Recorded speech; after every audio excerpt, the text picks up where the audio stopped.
school coach. I don't think she coached me ever, but my dad would take me to the track. He would hold the handle of a rake and he'd have me run down and I would long jump over it. And that's like my first memory, and I truly remember just not asking any questions. Like, Dad wants me to jump over a rake, which he actually kind of knew what he was doing to extent, because he knew I needed to get my knee up and get over and pull my feet through. And I did that with him, and that was just like, I love track from there on. So it's always been a love for me. It wasn't something I just picked up along the way, which doesn't make you a good or bad coach if it was always in your life, or it's just something brand new you're introducing yourself to. So just a quick little bit about me as well. I went to South Dakota State University, Brookings, South Dakota, back in like 91. I went there, didn't really get a scholarship. I think my first scholarship was $300 they gave me after a little bit, but the first meet there, I think I broke the school record at the college. We did not have an indoor long jump pit, so it just goes to show you that college, a good coach, good training can really make a difference, even though my dad tried to help. He wasn't a jump coach. Anyway, so I went to SDSU, did sprints, jumps. I was a heptathlete. I learned a little bit of pole vault. So I think I can coach everything except for maybe not discus. I don't think I can coach discus. That's the only thing I don't think I can coach. But I'm specializing in jumps at STMA. I did graduate from South Dakota State with a master's degree. Am I using it? You tell me. Just kidding. But no, I was going to be a track coach. I did go to St. Olaf. I coached St. Olaf for a couple years. I was down there doing jumps and sprints down with Chris Daymont. That's a big name, Chris Daymont. And after that, I got pregnant and was like, all right, we're going to have 4 kids. So I had 4 kids. And one day, the STMA coach says to me, hey, I heard you live in St. Michael. And it was actually Jason Mossman, who went to SDSU with me. He was a distance runner at South Dakota State. And he goes, we need a jumps coach. So I went in, talked to him, hired me. So I started coaching 10 years ago there. And then I've been there, loving it, had success. It's a really great place up at there. I'm really grateful and thankful to have the facilities we have. And I've had some athletes that, you'll never see again. You get them, they're once in a lifetime athletes. So I think it's interesting as a coach, you can look like a good coach because you have a good athlete, or you can be a good coach because you have a legacy of athletes that you have gotten to a certain level. But this isn't just about getting someone to state. This is about long jump and creating a successful jumper. So that's me. I don't know, I could talk forever about myself. Just kidding. Just kidding. All right, but feel free to ask in the session before, ask questions, speak up. Some of you are having to listen to me twice, but we're going to be on to long jump instead of triple jump. So there'll be some crossover, but then there'll be some new stuff in it. Yay, okay. So, breaking down what I'm going to talk about today, we're going to do training, drills, that encompasses maybe what we do at practice and meets. And then I'm going to move on to the mental prep, what makes a good athlete. And then the third part I really thought was your culture or your environment that you create at your in your program. So those are the 3 things that we're going to touch on. I'll probably spend most time on the first part. Hopefully you can walk away with something today. The triple jump was a good warm-up. If I go on too long, just shut me down, stop me, because once I get started, sometimes I'm just like, Okay, so that's me, that's that. Let's get into it.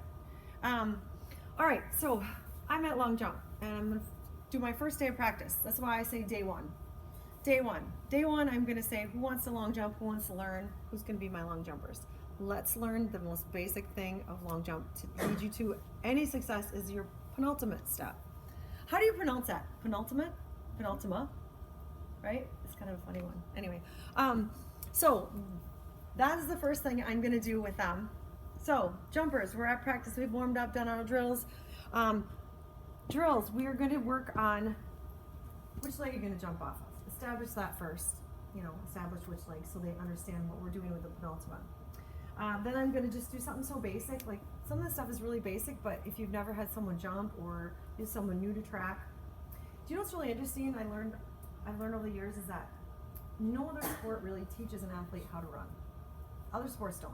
But you run in basketball, you run in soccer, you run in baseball, you run in all these sports, but no one ever teaches a kid how to run.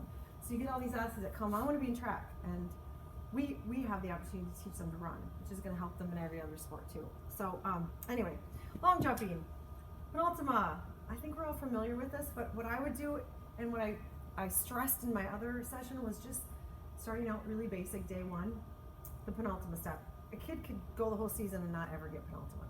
They could just run down there and jump, you know what I mean? So that's just a fact of life, but that is going to be the key to get them to be that really as successful jumper. So simply just, I'm going to have them do a flat drill. So they are going to just march, and they're going to, I'm a left foot jumper, so I'm going to have that athlete just put down right on top, not out in front, right on top, right, left, pick up your knee. So we're just going to walk, right, left, pick up the knee. Everything should be done day one or at the beginning, marching. Because if you have a kid, let's do penultimate step, run, flat, they're going to just have no idea. It's not going to work. So very important that you just kind of step back. It seems so basic, right? Who wants to just march at track practice? But flat. Have them rehearse that. Okay, so that's what I'm going to do first. Then wickets. I call these wickets. They're not mini hurdles, because who's hurdling these? We're using them for jumps, right? So we're going to use, I go with the lowest height of wickets. So we're moving on to our second drill is wickets. Now we're going to have, so they understand the knee drive and still that rhythm. That's why we set up them nice and equal, or I do. So I'm left foot jumper. I'm going to plant right, pick up my left knee over, or my right knee over it. I'm stepping down right, left, pick up my knee. So we're getting ready to long jump. Okay, so we'll set them up. We'll just go flat, and they're going flat. Not heel, not toe. Just walk these. We'll do 3 sets of 6. Flat. Bring your knee. I do not feel there's any reason to ever practice a penultimate in reverse. You don't need to go the opposite foot. Triple jump, I talked about going both sides of your body when you're doing it. Obviously, this is the one thing, it's specific. Okay. Then I would progress after they get the penultima wickets. I would progress to maybe, can they do it with a little bit of run and a little speed? So create some more distance between your wickets. And this is it. They need to just rehearse this over and over again. And one day, hopefully it'll click. One day it'll click in them. So then just, does anyone want to do this after I do it? See if I'm a good teacher? Just kidding. So, flat.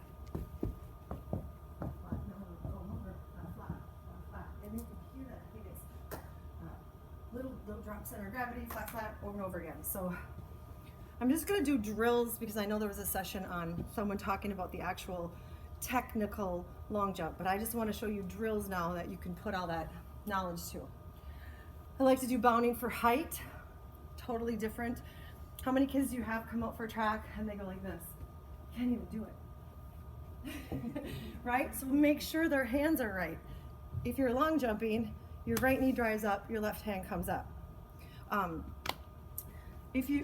want to rewind real quick.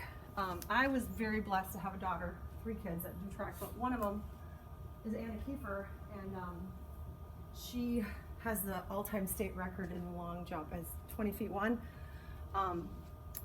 And she finally gave me credit for helping her get there just this last year at 25. Or 24, she's 24. But during it was all her. She's the reason she jumped 20 feet. I'm like, well, it could be both of us. But she finally gave me credit just this last year at 24. So it's interesting. Anyway, so flat drills, add a little rhythm to it. Then bounding for height. Make sure that they are reaching out with the opposite hand. Because when we long jump, we don't long jump like this. All right, so I would do bounding for height. I like to demo. So bounding for height. Boom, boom. Go up as high as we can, okay? Up. Driving the knee and going up. Knee can be in this A too when they go. So bounding for height. 3 sets. Did I have 3 sets of? I don't think I put that on here. I forgot to do it. 3 sets I would do of bounding for height, or 2 if you don't have time. You know, the repetition, at least 2. If you have time, do 3. Maybe 30 meters. You got to know what you have for space in your facility, and you got to share it with everybody. So, you know, bounding for distance. This one's harder. So they're still trying to jump, but not up, out. I don't know if I can demo this. So I'm trying to like push forward. See, I'm not going as high. My body is going that way instead of straight up. Because who has the long, I'm out of breath. Hold on. Okay. I'm actually a fitness instructor, you can't tell. Who has that athlete that long jumps maybe, and they go straight up and come straight down. They got good vertical, they go up, but they come straight down. So we have to teach that athlete how to find the distance, so it's not all up. Then we have the athlete that goes low and doesn't understand the concept of having height. So that's why I do this. I would do this every single time we do jump practice. And as you get, maybe they don't have to do the walking one, week 6, week 5. I would still do these though, and add a little running behind it. So that would be day 1, what I introduce. Anybody can do that. Yes? So when you're doing your jump drill, are you blocking this lead arm here, or are you teaching extension? Open up. I want to open up. I want to find this long leg energy and just get them up on that drill. When they want to jump, I teach block. But on the drill, if you have to stop here, they don't open up. Because that's the thing, when you take off a long jump, you want to extend and have that perfectly. So if I'm practicing extending, what does it do? That's up, opens up the head. Yeah, good question. Good question. Keep asking me questions. Okay. So that's technic like long jump kind of drills. I'll add one more here. I don't think I have it on here. I forgot to add. Then I would eventually get them to run, and here's what I found was really cool. You can set down like a car mat, because those are good references. So then I want them to put penultima on the car mat. So boom, boom, and jump in the air. So once they feel they can do the penultima, I like to set down like, or if you have little tiny mats, if you have something that's a nice, like, you know what I'm talking about, a car mat? I just add that to my thing because they can go anywhere, and they usually have a grippy on the back so they don't slide on the outdoor track. Anyway, I like that because the car mat allows them to have the right placement. They're not going stretch, and they're also not going chop, so you can kind of set them up for success. Because I think that's the biggest thing too with long jump, is kids will come in and they're trying to do the penultima and they go boom, boom, you know what I mean? They're trying to penultima and get that, or it just makes them, hey, those mats, I'm supposed to sprint and now go flat on those mats, right? So you're talking about 2 foot? Yeah, you know, like the back of a car, backseat car mats. Mm-hmm. They're nice, a little carpet on them. Kids don't slip, put them on the track. I kind of like those for long jump. We're doing those lately. Lots of drills, more with that too. I'm not going to talk like, I could talk drills like for the whole hour, but I'm going to spend the most time on drills and then kind of move into the other part of it. And those of you that already heard my spiel, if you want to leave when we get to that point, it's totally fine. I won't take it personally. Okay. All right. So let's stay on. So this is day 1. What did I do? Can't do this backwards. Okay, there we go. Okay, so same day, long jumpers. We're gonna do those drills, and then we're gonna get into the like, how do you get to be a better jumper? Plyometrics, 100% plyometrics. Broad jumps, basic broad jumps. We all know what broad jumps are, but things to kind of like keep on your back burner is teaching broad jumps. Kids will be like, broad jump. Let me stop like this. I'm like, that's not what we're doing for broad jumps. We're going and we're landing, because how do we land in the sand? We want to land soft and absorb ourselves. We don't want to just be like, gymnastic the landing, how do I look? Right? So when I teach broad jumps, I make them understand that you have to absorb the shock, because that's what's going to happen. You're going to jump, and then you're going to just like absorb and let your body go into it instead of just dropping or standing up, because then those feet drop instead of finishing out. So I always like to just emphasize that part of a broad jump so they're doing them right. I think at practice, it's not necessary to continue to do the same thing over and over again. Wrong. So, you know, stop for a minute, look, make sure that they're getting the right practice, because they're gonna do what they do at practice in a meet. Okay, this one. Does anyone do this? I'm obsessed. One leg, stand, broad jump.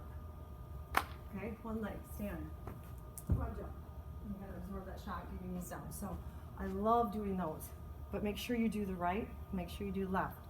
Don't just say, well, I don't only jump off my left, coach, so we're just gonna do left. Make sure you're doing right and left. When you get outside, I love to stand in the pit, end of the pit, so you're on the track, and you take one foot and you broad jump into the sand onto 2 feet. It's just strengthening core balance. So use the sand if you can. Line up on the side and have them jump in to land, to work on the landing. What do I have next? Hurdle hops.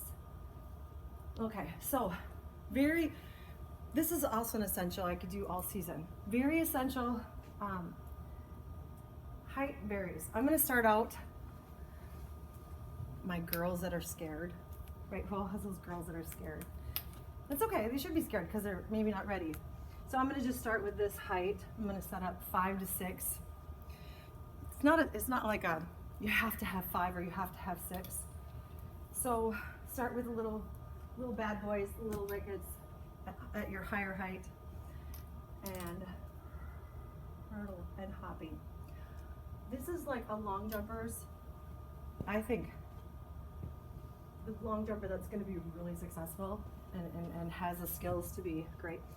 So up and over, okay? It's eccentric catching, loading those legs, learning you how to get spring.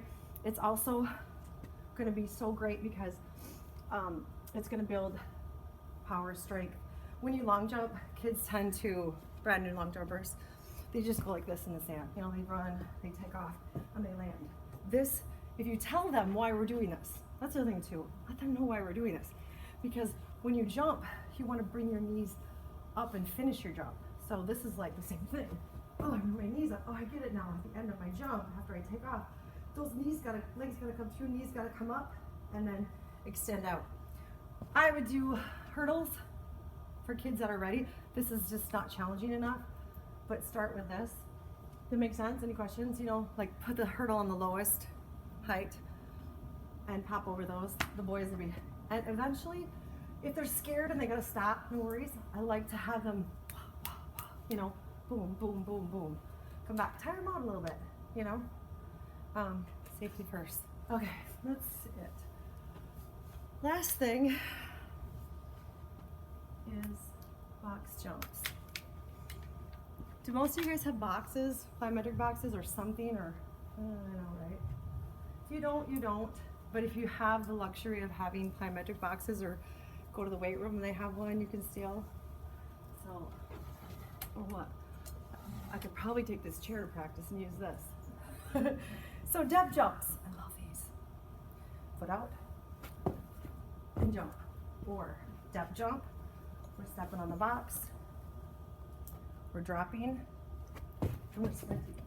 Okay? We're dropping and we're sprinting, we're dropping and we're jumping. I like to do lots of those depth jumps.